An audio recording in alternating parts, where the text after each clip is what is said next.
We are here to talk about one of my most favorite use cases and certainly an exciting pilot. Before we get started, I'll ask each of my panelists to introduce themselves. So Denelle, kick us off. Hi, everyone. I'm Denelle Dixon. I'm the CEO and Executive Director of the Stellar Development Foundation.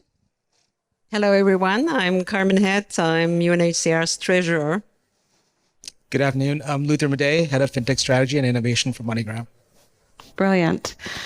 Well, okay, so much of the public narrative has been focused on hype around crypto asset speculation. And as the last year that we've experienced has had some spectacular failures, we have been, quietly building and building something that's quite important and yielding some real world potential. Some kind of staggering figures. Estimates suggest that nearly 1/3 of Ukrainians have been forced from their homes since Russia's invasion. And this is one of the largest human displacement crises in the world today. It's difficult to make sense of these numbers and perhaps even more challenging to reflect on the implications for each of those individuals and how their lives have been affected. As millions of people face the prospect of displacement, having forms of value that travel and are instantly transferable can offer some semblance of security and recovery. And facilitating aid development and humanitarian inventions worldwide through public-private partnerships are today more crucial than ever. And essentially, this incredible group of people have built something that, I'm personally proud of as a human. So I am going to ask Carmen for you to kind of kick us off. An incredible pilot launched in December, bringing together Stellar, MoneyGram, using USDC to help those people displaced by Ukraine. So can you give me an idea of why? And obviously we know the problem that you're trying to solve, but how is this a different way to solve that problem that is an improvement on the way things were being done previously? So obviously we have a lot of people on the move, as we just said. So the key is here that UNHCR has been in that space for some time to deliver cash-based interventions. Carmen. So that means we have to make sure that people do get the money, and the money obviously is the livelihood for people to survive. In the case of Ukraine, all of a sudden when the crisis broke out, that means that we need to make sure that a lot of people can get their money right there and then. And that's how we came about to look about a solution that is actually seamless and transports the data and the money flow immediately to the wallets of the people most in need. So to us, to be able to have a solution in place, it's implemented. So we talk about the use case, but it's implemented. It's fully workable, and obviously we want to scale it up further. That means it offers really tremendous possibilities to serve the people in need as and when they need it. So anywhere, anytime, on any wallet, any device, and is also portable. So if today somebody's in Kiev and tomorrow they're in Poland, they can also encash in Poland. So it is really one of a kind solution to make sure that with speed we can deliver the needed aid. So take us through the solution. So what happens? UNHCR has funds, you need to deploy them. What happens next? Yeah. So all the time we also register people displaced, internally displaced, also refugees in the neighboring countries. So we have databases where we have people registered, we have their data points, so we actually know who they are. So people normally we refer to know your customer, but he has know your refugee. So in this case, we know these people, and we then decide how much everyone actually needs and how much, socioeconomically actually they need to survive. So there's some decisions to be made, how much money everyone gets. And from that point onwards, we create a pay cycle. So it's a bit like a payroll. pay cycle, and that pay cycle obviously needs to be executed through the system. And we then have basically we have the Stellar distribution platform, which means that we can instruct directly. So the UN has directly access to that platform to instruct who gets the money on the phone. So we have a phone number, date of birth, of identification, and from there onwards, a wallet is activated. And once the wallet is activated, so the beneficiaries will see, yes, it's $300, $400. And from that point onwards, we have integration with MoneyGram. And MoneyGram will then basically enable to encash for the internal displays to get the money. So it's end to end, completely integrated on ramps, off ramps. So that's incredible. So Denelle, obviously these things just don't appear out of nowhere, the ability to be able to transmit this value. So why was this something that Stellar wanted to work on? Obviously you identified the need and had to work really closely with Carmen and the UNHCR to put in place those distribution rails. Why is it important? And, why is this something that Stellar has decided is part of your key values? Well, I never get tired of hearing Carmen or Luther or you or anybody talk about it. It is my absolute favorite thing. I think that it takes a lot of building blocks to do this, right? We needed to have USDC running natively on Stellar. We also needed to have our relationship with MoneyGram that has global on and off ramps at nearly 400,000 locations. Those things were really important to us just as a base level. And then when you see the need, and we're not experts in humanitarian aid, and that's a really important thing. Like, we leave that to the experts. They know how to determine who should be able to receive the aid and how much and where and all of that. But we're experts in payments. And for us, we looked at this and we said, can we actually help in a situation in Ukraine, for example? We had a relationship with the Ministry of Digital Finance in Ukraine and with Zelensky's administration. And so we said, look, this is awful, what's happening, and can we do anything to help? And so in discussing things with Carmen and others at the UNHCR, really just understanding, we never want to just make blockchain fit. You don't want to just hammer it in so that you have a square peg round hole issue. We really wanted to see, is there something that we can do to help? And we came up with the solution in terms of really creating this disbursement platform. It's really awesome for aid, but it's also awesome for what Carmen just said, like payroll. It's great for anything. It's bulk transmission of funds. And that's a really important piece. From the standpoint of the Stellar Development Foundation, our role and what our mission is all about creating equitable access to the global financial system. And there really isn't anything more to it than that. Like, for us, this is actually the epitome of what that could offer. That's so powerful. I love it every time you say it. Okay, so Luther, for me, you're probably the most surprising person on this stage, right?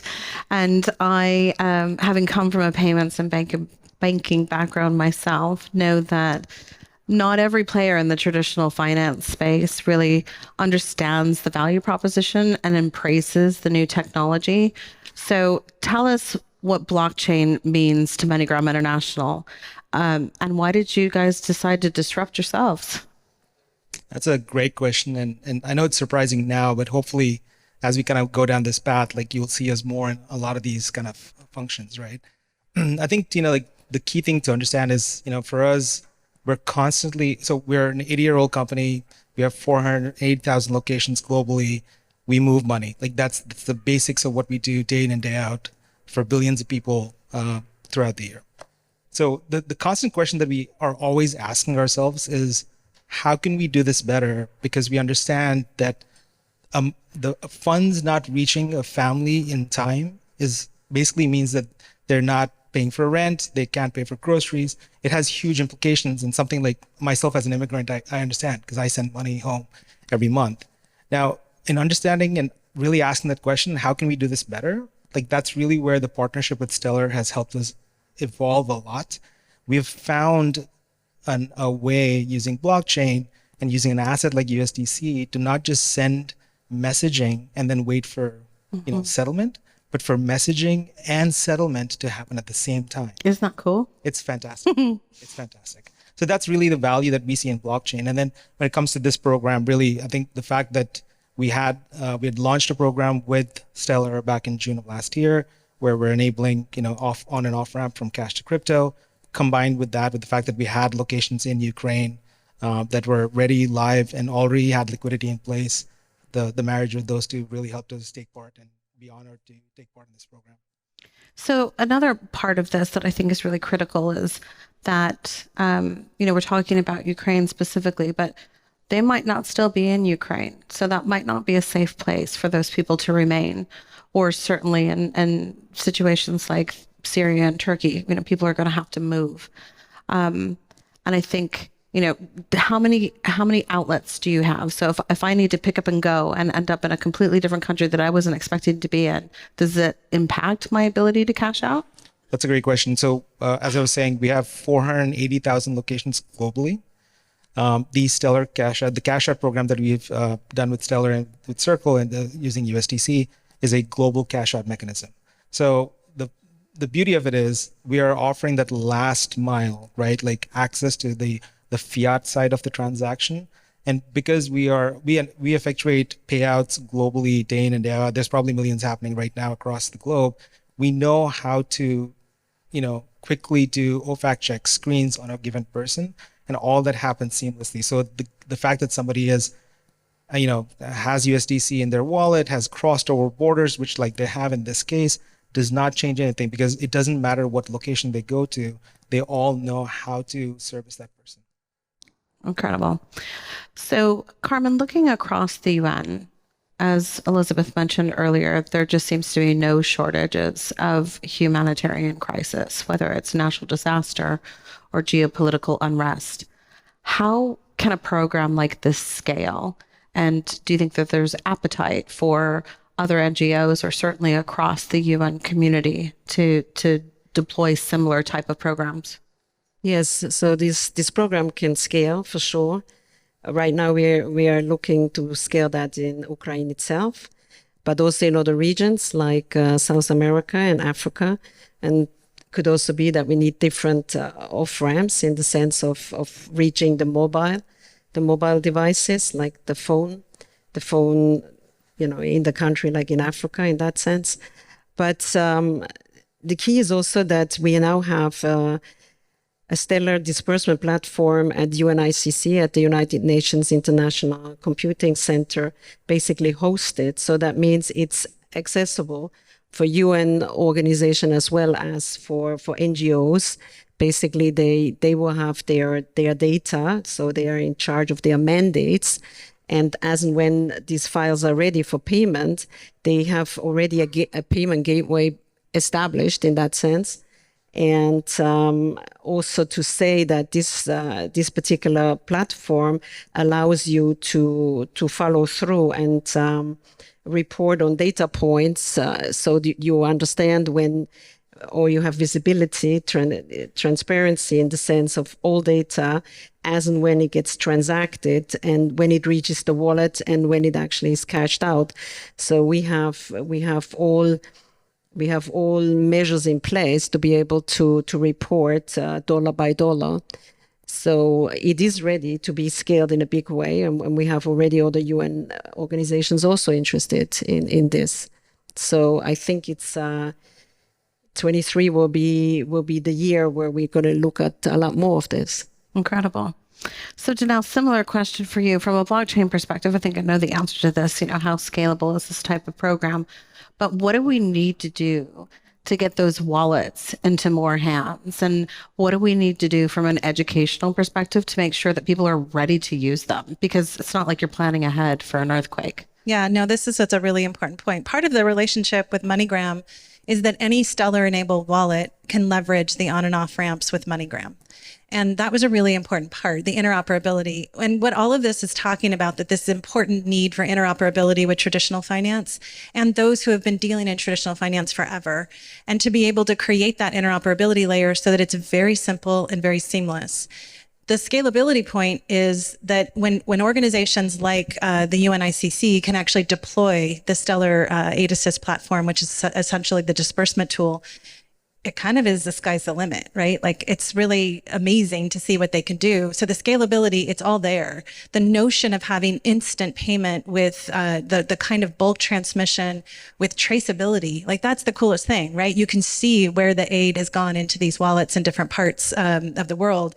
Those are all things that they can go into any region to do any of that. To get the wallet into the hands of the individuals, we just takes time. Like, I think that that's part of this, is that the way that this product works, actually, the way that the UNHCR, once they have identified the individuals to be able to, are eligible to receive aid, a text message goes out to them, and then they download the wallet. So the truth is they don't actually have to have the wallet. Initially, it can be with reputable organizations like the UNHCR saying this is the wallet that you need to receive the aid. We scale down the version of the wallet that's usable in the UNHCR situation. But when they were from start to finish, so from download, from text message to finish, they received the aid in 2.5 minutes or less than that, depending on their connection. That's pretty awesome. And then they can walk into MoneyGram, they can put it in and get cash out, or they can put it in their bank accounts. They can choose to take some out and hold it and get it out when they move to Poland, whatever they want to do. So I think that the idea isn't that it needs to be in the hands of the individuals before. It just needs to be that all these wallet partners that are localized, that understand the region, that understand the language issues, that understand like how people put their first and last names in for KYC, for MoneyGram, all of those things are really important to understand. And the deployment is actually pretty straightforward. Okay. So I see my friend Gabriel, also from Stellar, who gave me this fantastic stat that I always get wrong. So I apologize in advance, but it's powerful nonetheless. In a recent pilot with Colombia, looking at the cost of the transaction was reduced from something like 5.6% on average to 1.6% to the recipient. That's a huge amount of money if you're in need of assistance. So when you look at that across kind of the way that MoneyGram is thinking about scaling up these blockchain-enabled payments, how are you guys looking at how that might potentially impact what your commercial model looks like? That's a great question. I think when we look at what blockchain has to offer, it's a two-part answer. There's what blockchain has to offer with Stellar in the background, and what USDC has to offer as a US dollar, US stable coin. It's a two-parter because when we look at the cost of it, there's two places where we have cost. Like we have, in the actual retail location, but there's a cost that a lot of people don't realize, which is the fact that we have to actually have treasury movement across the world where we're paying the agents that paid the money out, right? And it's really there that we're concentrating, because now we have a mechanism to potentially pay our agents using a USDC, which means that they're actually holding a US dollar equivalent fund in there, and we can pay them. And the beauty of it is it doesn't stop at 4 o'clock on Friday. We can send that money 24/7, which actually results in significant savings for us because we have pre-funds across the globe. So it's really, when it comes to cost, a lot of people don't realize that there's that back-end cost we have, and it's there where we're concentrating to see how we can apply a combination of what we're learning from the front end on how to reduce the cost on the treasury side. Fantastic. But that's a really important point, though. I think and to get it right, it's the feet on the ground, the people that have these small bodegas, the people that have these little shops, they need to be paid too. So many people, if anybody tells you that all of this is free, they're just lying to you, because it's not. Like, the cash out piece is really important to understand that there's a fee there, but that fee can be brought down. When you think about what the World Bank wants us to do to bring fees below 3% in terms of global payments, we can do that. And we're already doing that with MoneyGram. We're looking at a global average of under 2%. That's huge. And so these are things that we're constantly fighting for, I think, as a collective, to be able to get there, but to still allow those people that have feet on the ground to make their own money.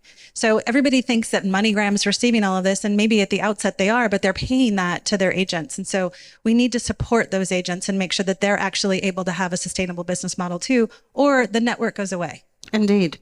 And Carmen, from an NGO perspective, how does that transparency around this new kind of revised fee structure help or hinder? I assume more money is getting to where it's supposed to go, and you have a greater visibility as to how long it takes to get there and who's receiving it and how much they've used, etc. Yes, of course, the efficiencies on managing it's data management is of course about people receiving their money, but the efficiencies on running a system like this. So you have to imagine that we assist on average something like 10 million people a year. So we're talking about a lot of people, and the NGOs as well. So overall, we have 100 million people on the move. Something like 340 million plus will need some form of humanitarian assistance. When you take all of this into account, so normally this will take just per transaction. So if we look at end-to-end transaction, the cost involved is just phenomenal. So we're not just talking about the cash out fee, we're talking about all the fees that are associated basically in running the organizations. So I think there are huge savings. The UN is an organization which encashes from donor money something like 60 billion a year. So imagine for every % that we're actually saving. So it's huge. Well, and I want to give you a moment too to talk about fundraising. So, obviously the UN takes in funds from corporates and people and other donors. And you're looking at new ways to be able to attract funds that you then deploy to millions of people using different types of blockchain applications. So what are you most excited about? Yeah, we are looking already into this. So we're having a staking pool. So we're getting the rewards from a staking pool. That's one side of things. The other side of things is that all of you that participate at the Paris blockchain, you will see that we are having an NFT this year. So you will have 3 options to get the NFTs. One is for the earthquake, the other one is for Ukraine, and the third one is for chronically underfunded operations. So this is for us sort of new ground. But I think it's also for all of us actually to get connected to these problems and how we can solve them. And it's very attractive, obviously, if you're giving $120, for example, you know that the $120 pretty much get to where they're meant to go. So I think this is a real game changer. And Denelle, I think you guys are up for an award this week for Paris Blockchain Week, the cohort of this crew. So if you haven't voted for this pilot, I strongly encourage you to do so and reward these incredible people for their incredible work. Closing thoughts, Denelle, what would you like to see happen in the next 12 months and scaling this up? Well, I would love to see the UNHCR be able to deploy not just in Ukraine, but in other countries. The opportunity is there, and I think it's going to be great to see that. We're also working with other aid organizations to get them to the place that they can be able to do this. One of the great things about the UNHCR is that the UNICC does host the tool. So getting other aid organizations to be able to do that is really important. For us, I just love the fact that this is payments. This is payments using blockchain. This is solving real problems and doing it in a way that provides another tool in the toolbox for folks like Carmen and other aid organizations so that they can actually achieve their goals and get their aid out more quickly. So it makes me smile when I think about also the UNHCR having NFTs and being able to fundraise on top of that. I mean, these are all things that are so awesome because this is actually how blockchain serves the community, serves humans, and really gets to the place of really solving those problems. Luther? Yeah, the beauty of what we're doing with USDC is that USDC is borderless, but the fact that MoneyGram is also borderless along with them, the combination, I'm going to steal a phrase that I heard in the recent conversation. I think somebody said it's phygital, like physical and digital. So we truly feel like we're crossing into the phygital stage where we're able to provide that last mile. So definitely, I think you'll see a lot more of these engagements between Stellar, UNHCR, and MoneyGram in more and more locations, and we're already talking about those things. So I think that'll come to fruition very soon. Fantastic. Well, please join me in thanking our panel.